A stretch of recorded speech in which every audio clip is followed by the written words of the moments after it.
Setelah hampir 2 pekan KPU Makassar menetapkan pemenang di Pilkada Makassar hingga hari ini, tidak ada wacana gugatan atas hasil Pilkada Makassar.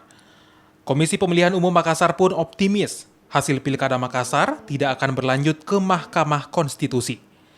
KPU Makassar kini tinggal menunggu hasil register perkara Pilkada di Mahkamah Konstitusi. Jika benar tidak ada, Komisi Pemilihan Umum Makassar akan segera menetapkan pasangan calon wali kota Makassar terpilih. Sebelumnya, KPU Makassar sudah menetapkan pasangan Muhammad Ramdan Pumanto dan Fatmawati Rusdi sebagai peraih suara terbanyak di Pilkada Makassar 2020.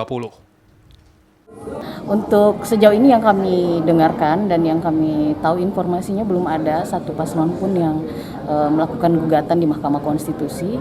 Tapi memang secara prosedur bila kita ingin melakukan penetapan paslon terpilih itu kami harus menunggu minimal 5 hari.